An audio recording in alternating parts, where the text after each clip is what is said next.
आज की इस वीडियो में हम देखेंगे 12th फिजिक्स के एक बेहतरीन चैप्टर जिसका नाम है इलेक्ट्रिक चार्ज एंड फील्ड। ये वीडियो उन बच्चों के लिए बहुत ही इंपॉर्टेंट है जिनका एग्जाम 2026 फरवरी में होने वाला है।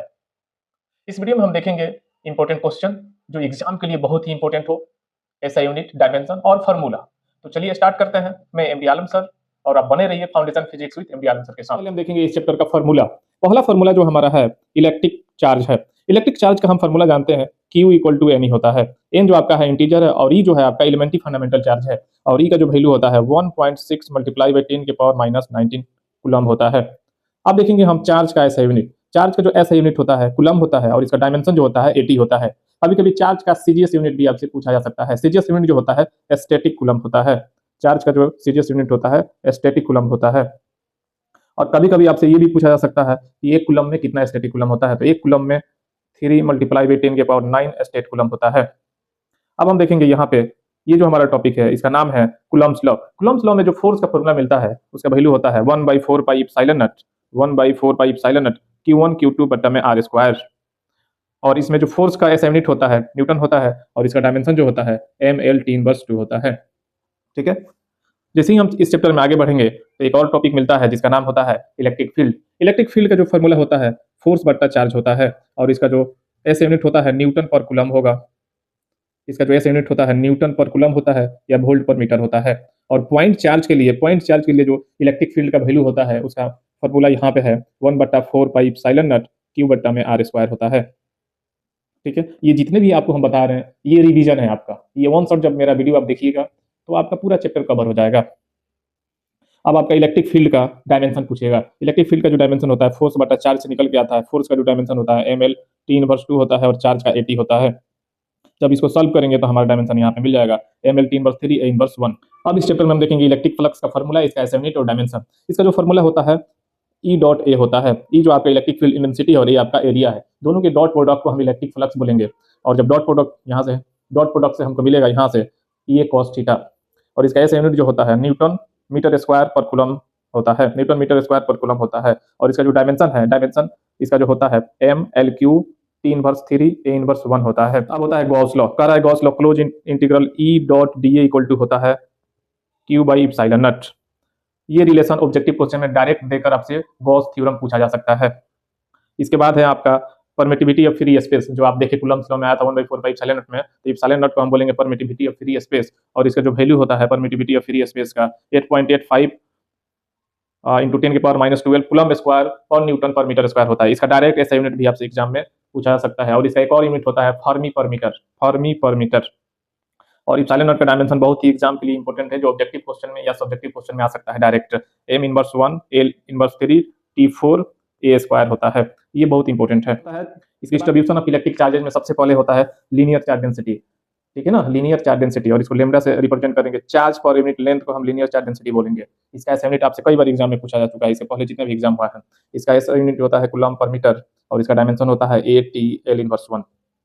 इसके बाद होता है surface charge density. Surface charge density जो होता है सिग्मा इक्वल होता है चार्ज पर यूनिट एरिया होता है। चार्ज पर यूनिट एरिया और इसका ऐसा यूनिट होता है कूलम पर मीटर स्क्वायर और इसका जो डायमेंशन होता है यहाँ से हम देख सकते हैं AT/L इनवर्स 2 होता है। AT/L इनवर्स 2 होता है। अब इसके बाद होता है यहाँ पे वॉल्यूम चार्ज डेंसिटी।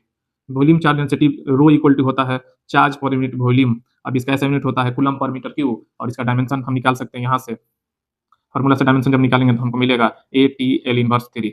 ठीक है ना, तो ये आपका इस वीडियो में क्या क्या कवर हो रहा है, ऐसा यूनिट हो रहा है, डायमेंशन हो रहा है और फार्मूला कवर हो रहा है। इससे ऑब्जेक्टिव क्वेश्चन बनने का डायरेक्ट चांसेस रहता है। Dipole moment, electric dipole moment का जो फार्मूला होता है P equal to Q into 12 होता है। Q जो है magnitude of any one charge, 12 जो है डिस्टेंस बिटवीन बोथ चार्ज। जैसे मान लीजिए ये डायपोल है हमारा -Q2 + Q और इसके बीच का जो डिस्टेंस होता है वो 12 होता है।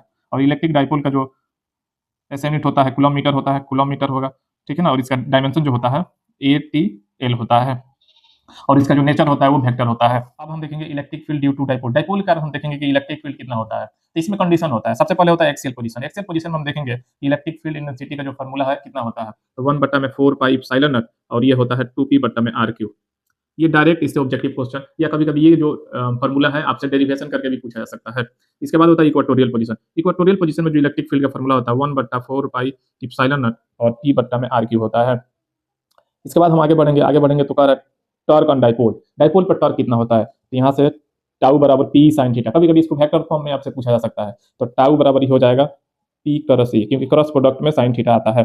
इसका ऐसा यूनिट जो होता है, ऐसा यूनिट इसका न्यूटन मीटर होता है, और न्यूटन मीटर से हम इसका डायमेंशन निकाल सकते हैं, तो उसका डायमेंशन जब होगा ml स्क्वायर 3/2 होता है, ठीक है ना। इसके बाद है कह रहा है कि very important long answer question. अब इस चैप्टर में हम देखेंगे लॉन्ग क्वेश्चन क्या है, इंपॉर्टेंट, शॉर्ट क्या है, ठीक है। तो सबसे पहला जो हमारा क्वेश्चन है, कह रहा है यहाँ पे कूलम्ब्स लॉ लिखिए और इसका गणितीय रूप बताइए तथा इसका लिमिटेशन भी लिखना है आपको। सबसे पहले कूलम्ब लॉ क्या है, फिर उसको मैथमेटिकल में उसको रिप्रेजेंट करना है, फिर उसका लिमिटेशन बताना है आपको।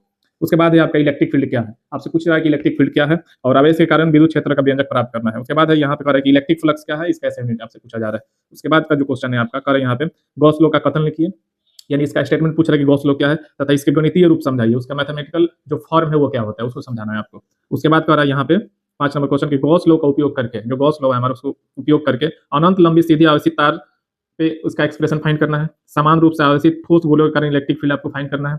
उसके बाद 6 नंबर क्वेश्चन है कि इलेक्ट्रिक डाइपोल क्या है, डाइपोल मोमेंट की परिभाषा दीजिए। उसके बाद का जो क्वेश्चन है, कह रहा है कि इलेक्ट्रिक डाइपोल को समान विद्युत क्षेत्र में रखने पर उस पर लगने वाले बल एवं आघूर्ण यानी टर्क का व्यंजक निकालिए। तो ये जितने भी क्वेश्चन है आपके एग्जाम के लिए इस चैप्टर से बहुत ही क्वेश्चन, जनरली 3 मार्क्स यहाँ पे लिखा है, लेकिन आपके बिहार बोर्ड एग्जाम में फिजिक्स में 2 मार्क्स और 5 मार्क्स के ही क्वेश्चन आते हैं, और ऑब्जेक्टिव में 1 मार्क्स के क्वेश्चन आएंगे। तो इसको देखेंगे हम।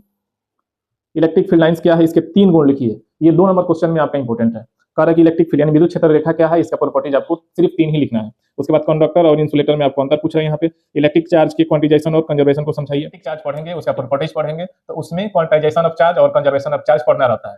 तो आराम से इस क्वेश्चन का हम आंसर दे सकते हैं।